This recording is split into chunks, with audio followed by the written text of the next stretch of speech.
Muito bem, amigos, estamos nós aqui de volta com o nosso paulochagas.net na Imagem TV e vamos trazer assuntos ligados à política, entre outros, até o final, então, do tempo que nos cabe aqui neste programa. Começo falando, rapazes, ou meninas e rapazes, gente boa, sobre a nossa coletiva à imprensa realizada na manhã desta última segunda-feira pelo prefeito Antônio Seron, mais o vice-prefeito Juliano Polezi. O primeiro assunto abordado, e eu quero trazer a vocês, trata mais uma vez da Bernec. Estão sendo muito bem encaminhados os trabalhos, pelo que o prefeito Antônio Seron adiantou. Agora estão em busca das licenças ambientais, e isso deverá ter um prazo aproximado de 60 dias até começarem efetivamente estas obras. Então, tudo muito bem encaminhado com relação à instalação desta grande empresa na cidade de Lages, e que, sem dúvida nenhuma, se trata de uma boa notícia para a nossa comunidade, tanto na geração de empregos como no retorno econômico através do recolhimento do ICMS. E outra boa notícia dá conta de que a Autopista Sul vai fazer uma obra bastante interessante no que tange às marginais, que vão ter que fazer uma ligação até a ponte do Rio Caveiras, e que essas marginais já vão começar lá na ponte do Rio Caveiras, até pelo menos no trevo da Batistela, aqui no acesso da Cidade Alta para a cidade de Lages. Então as coisas estão realmente se encaminhando de forma bastante positiva, e eu também questionei o prefeito se ele tem alguma novidade sobre o Forte Atacadista. Ele não sabia ainda dizer como é que estava o andamento disso, mas se sabe que o Forte Atacadista está muito interessado em se instalar na cidade de Lages e, se não me engano, já está acertado com um terreno que fica ali no bairro Copacabana, naquele terreno da Sempre Verde, da floricultura Sempre Verde, né? E a partir deste ponto é que vai se instalar o Forte Atacadista às margens do rio Cará. E assim por diante. Então são as notícias interessantes e novas que nós temos no campo econômico para a nossa cidade de Lages. O que mais o prefeito falou de coisa importante nesta coletiva foi sobre a revitalização do centro. Aliás, esse é um tema que as pessoas não estão ainda entendendo o porquê da demora do início da revitalização do centro da cidade de Lages.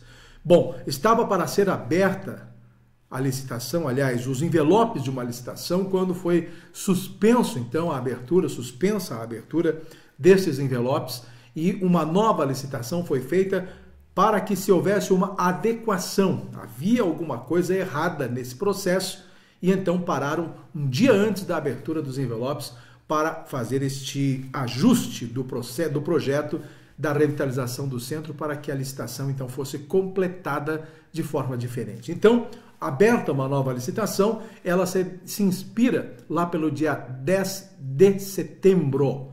Então, mais ou menos um mês ainda até o prazo para que novos envelopes então sejam abertos, para saber qual a empresa que vai ganhar a licitação para revitalizar o centro da cidade de Lages. Enquanto isso, a gente percebe que ali na praça, os tapumes, toda aquela região ali está muito feio, né? Está precisando de uma certa manutenção para que as coisas pelo menos mudem o aspecto ali no centro da cidade. Pelo menos isso poderiam ser feitas melhorias nesse sentido, para melhorar o visual do nosso calçadão da Praça João Costa. O que mais que foi falado nesta coletiva? Sobre as funerárias aqui da cidade de Lages, foi feito um processo de licitação com a presença de 9 empresas que estão prontas para abrirem os seus envelopes.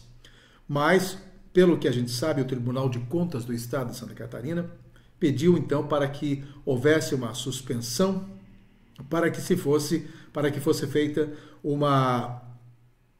alguns ajustes técnicos, contábeis, financeiros, né? E também alguns estudos diferenciados, mas de que o edital está, de certa forma, correto, mas que precisa, então, ser feito este ajuste técnico no processo de licitação das funerárias. E logo, então, que o Tribunal de Contas do Estado liberar, serão, então, abertos os envelopes. São 6 empresas aqui da cidade de Lages e 3 outras de fora, uma de São Joaquim, uma de Correia Pinto e uma lá do Paraná, que eu não sei qual é a cidade.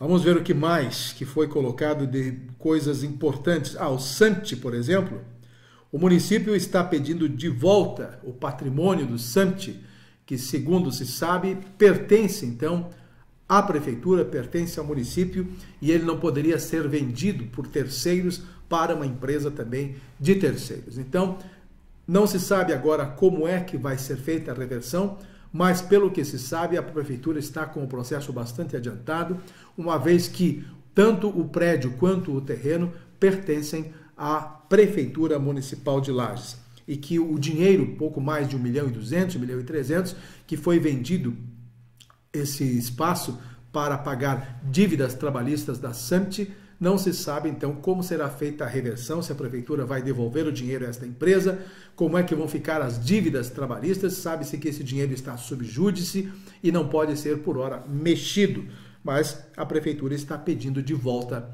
o terreno e também as instalações da SAMT, para futuramente, quem sabe, fazer ali mais uma creche e teria espaço para abrigar pelo menos 350 crianças. Essa foi a colocação durante a coletiva.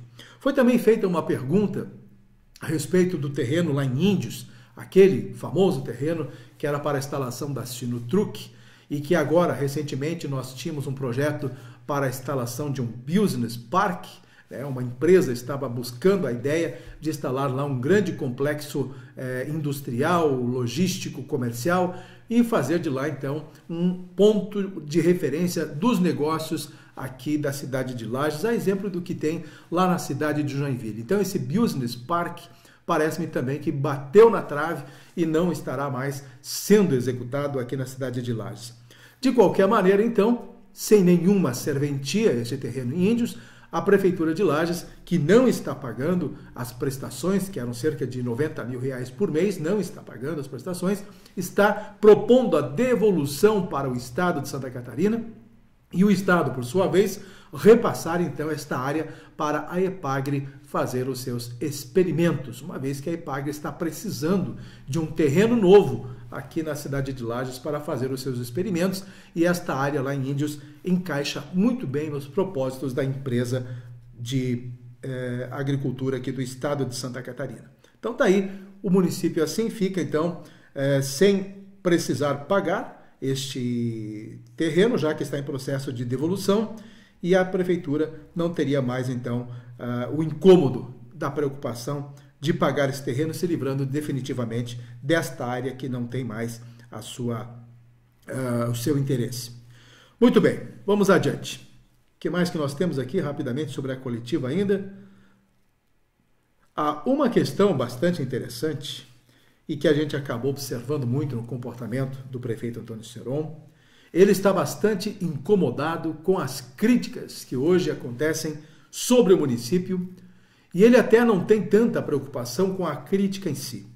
Segundo ele, a crítica até pode ser feita, mas desde que os profissionais de comunicação façam também, paralelamente, uma investigação destas denúncias que são muitas vezes colocadas via WhatsApp, via telefone e simplesmente são lidas no ar como se tudo fosse verdade.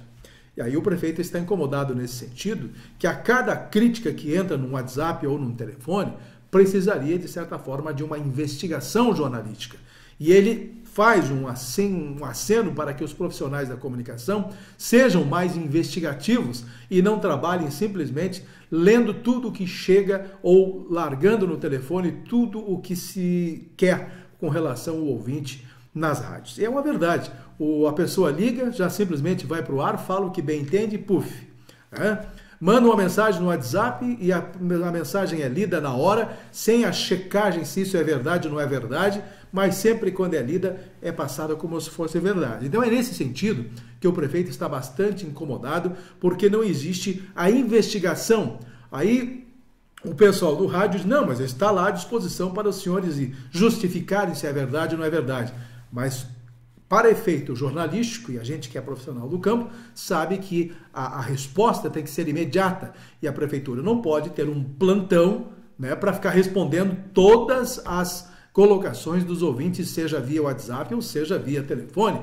Aí a pessoa falou, já tem alguém da prefeitura respondendo. Aí não dá, né? Isso não tem como mesmo a prefeitura ficar com gente de plantão para responder tudo o que os ouvintes estão falando nas nossas emissoras de rádio. Então o prefeito realmente está bastante indignado, o que ele chama de fake news, porque muitas coisas não são verdades, e ele fica sentido porque está às vezes trabalhando em um processo e as coisas são colocadas de forma diferente, não são investigadas e não são colocadas as verdades como ele gostaria que fosse na mídia radiofônica. Mas enfim, tá aí. A prefeitura é mais ou menos assim e as pessoas querem mesmo o resultado imediato e tudo mais, e as coisas não acontecem como devem ser no campo profissional. Nesta coletiva, ficamos sabendo que o vice-prefeito Juliano Polese não é mais candidato a deputado federal. Ele que foi indicado a ser o candidato a deputado federal pelo Progressistas aqui do município de Lages e que tirou a oportunidade, inclusive, do vereador Luiz Marim de ser o candidato a deputado federal, e agora nenhum dos dois, então, vai ser. Nesse sentido, procura-se agora um nome para, quem sabe, ser colocado ainda até este dia 15, até quarta-feira, agora, para ainda ser registrado como possível candidato a deputado federal, aqui pela Serra Catarinense, envolvendo este grupo hoje que compõe o PSD, o PP e mais 10, 11 partidos.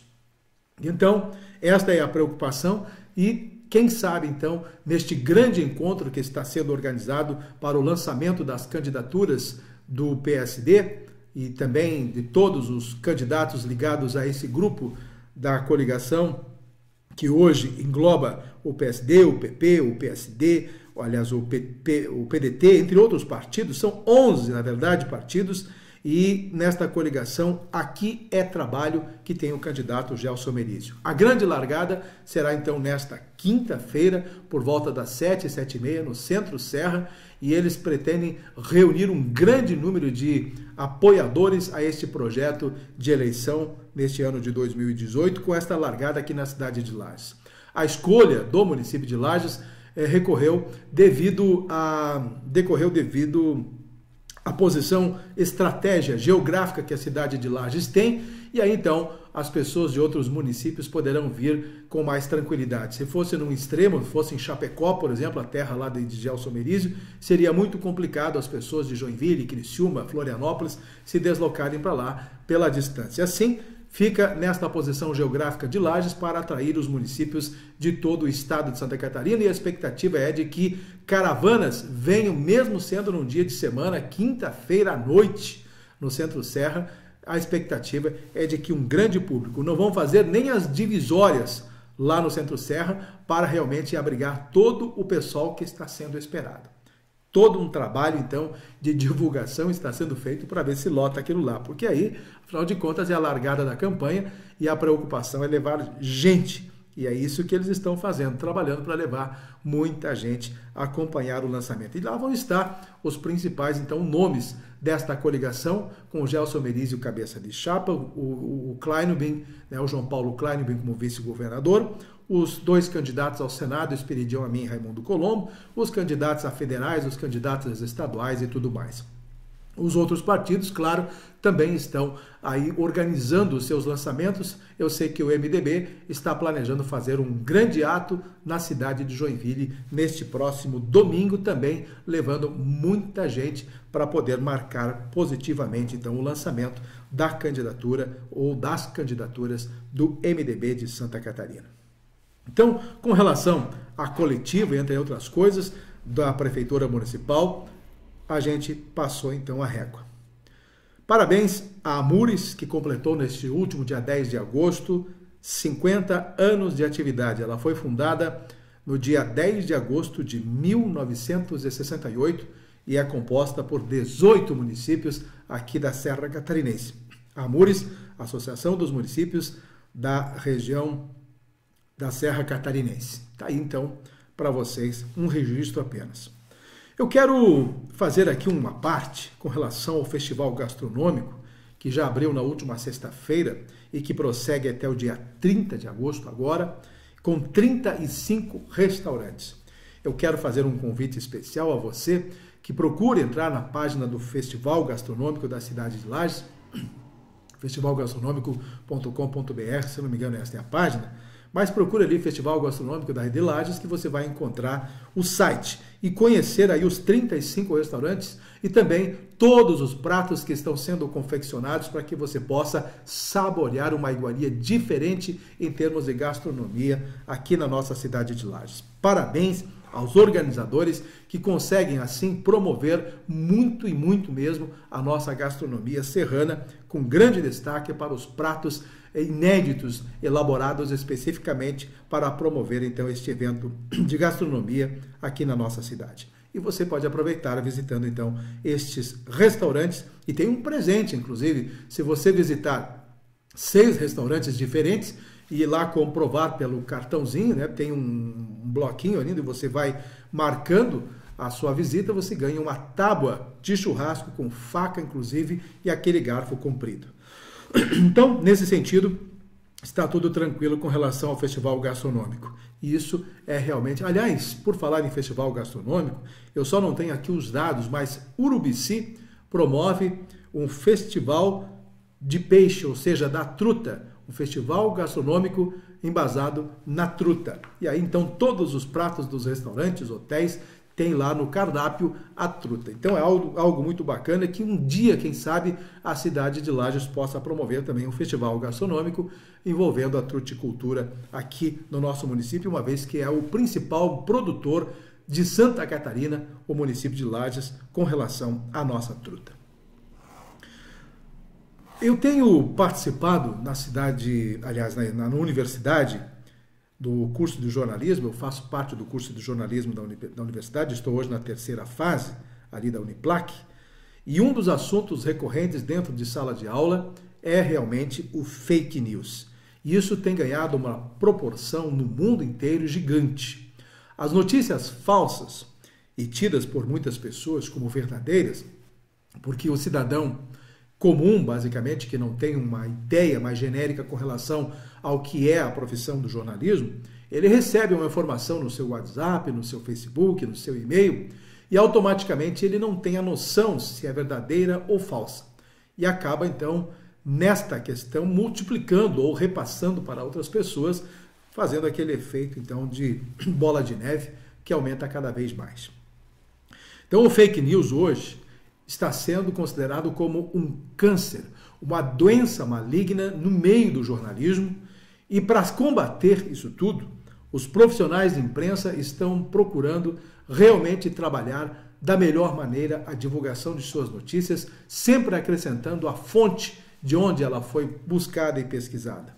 Porque os fatos e dados, às vezes, que são colocados nas notícias, nem sempre são verdadeiros, principalmente essas que aparecem no nosso WhatsApp, quase que diariamente, e aí a gente não tem como saber se é verdadeiro ou não. Pelo menos, se você receber uma notícia e não tem certeza se ela é verdadeira, não repasse para ninguém, deixe ela ali e fique por isso mesmo.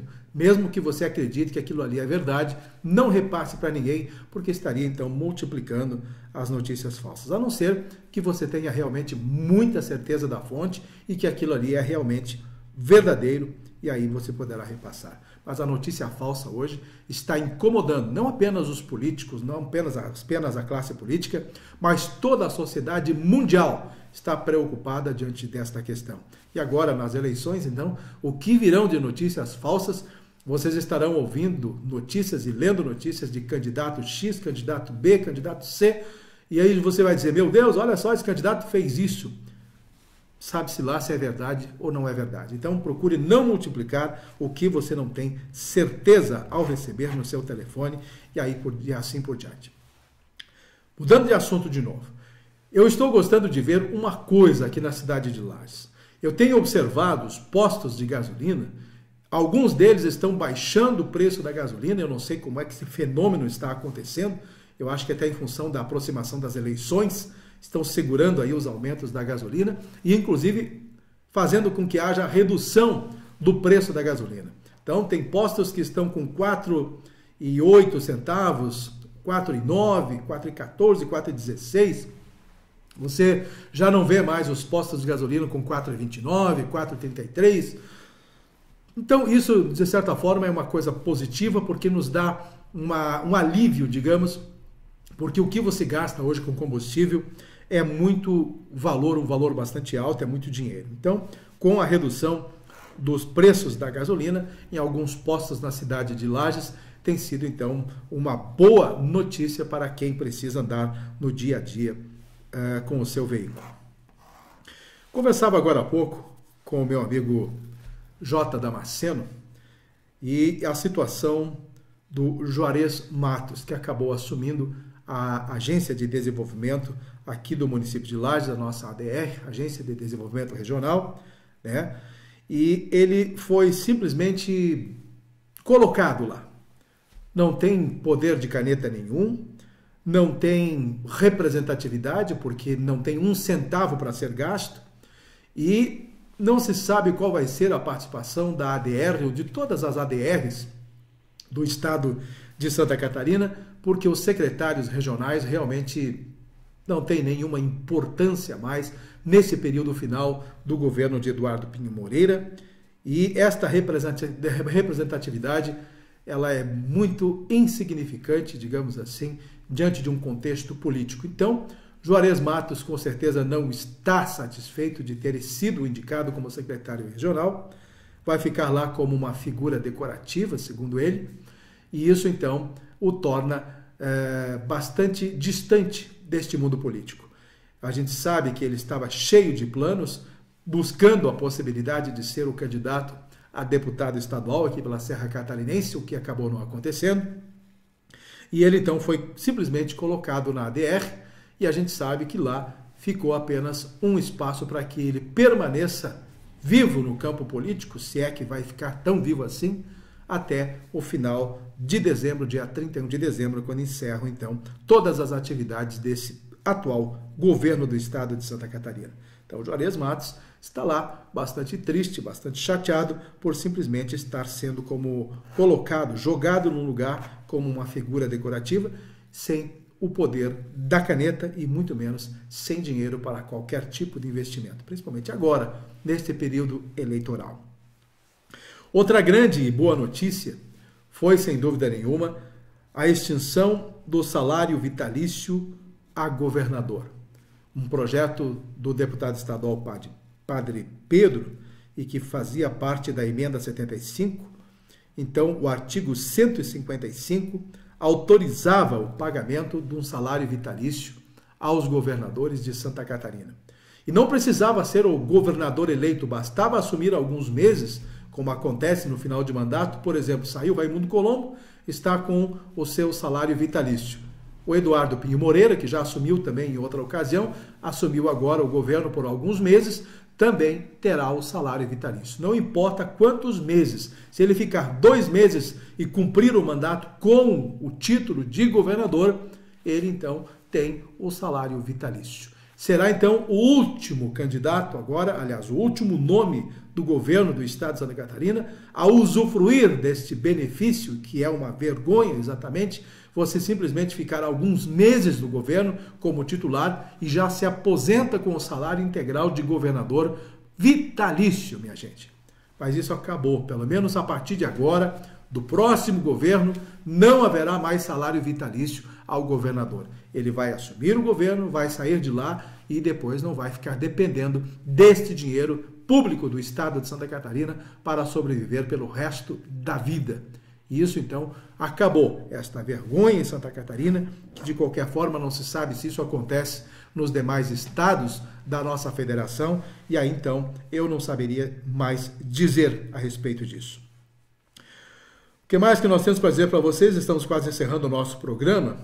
Eu quero aqui parabenizar a nossa Polícia Militar Ambiental, que foi reconhecida com o prêmio Boas Práticas em Gestão Pública, e a Polícia Ambiental realmente tem feito um belíssimo trabalho aqui na Serra Catarinense, e inclusive agora, nesta semana, ontem inclusive, nesta segunda-feira, a apreensão de araucária, mais gente derrubando árvores araucária aqui em Curitibanos, e uma denúncia anônima acabou então levando a polícia até lá e descobriram então os infratores que acabaram derrubando, desmatando uma boa parte da floresta de pinheiro brasileiro, a nossa araucária.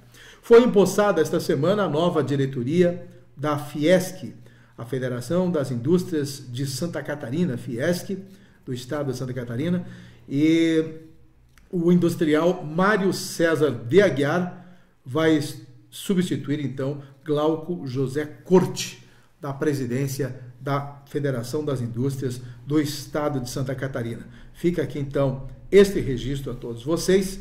E nós, gente, vamos ficar aqui acompanhando, tomando muito cuidado com relação às informações hoje ligadas à política, porque a justiça, hoje a justiça eleitoral, está bastante ferrenha, bastante ligada nesses assuntos políticos, e nós que somos formadores de opinião, temos que ter realmente uma grande preocupação na contextualização das campanhas ligadas então aos partidos políticos, até para que a gente não fique fazendo propaganda política aos partidos e aos candidatos especificamente.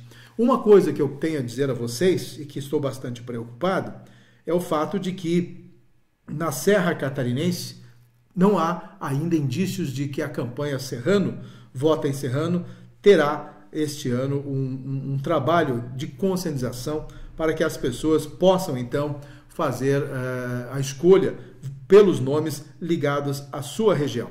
Isso então não está sendo feito e parece-me que a ACIL, que sempre encabeçou isso aí, e o Fórum de Entidades, foram os que simplesmente encabeçaram estas campanhas para que o serrano vote em serrano.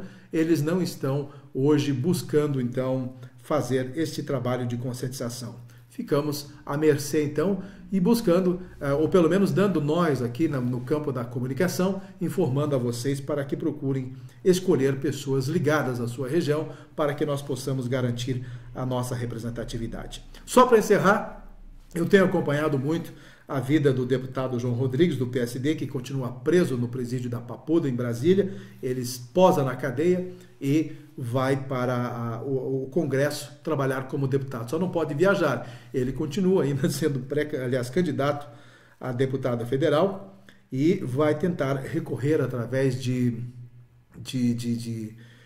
da Justiça uma maneira dele continuar sendo candidato, mesmo estando com esse processo, até que não tenha um julgamento definitivo da prescrição ou coisa parecida. Ele esperava que entre hoje e amanhã, isso então até o dia 15, aconteça o julgamento lá no TRF4 em Porto Alegre sobre a possibilidade da prescrição ou não da condenação que o levou à prisão. Então o João Rodrigues é um caso à parte, continua então como candidato, não vai fazer a indicação da esposa dele como candidata a deputada federal, porque ele acredita que será beneficiado pela justiça e assim por diante. Vai ficar trabalhando talvez com liminares em cima de liminares até que ele seja julgado e vai ser candidato a deputado federal, mesmo estando preso. Vai fazer uma campanha simbólica e eu não sei se ainda mesmo assim ele não acaba se elegendo ou se reelegendo deputado federal.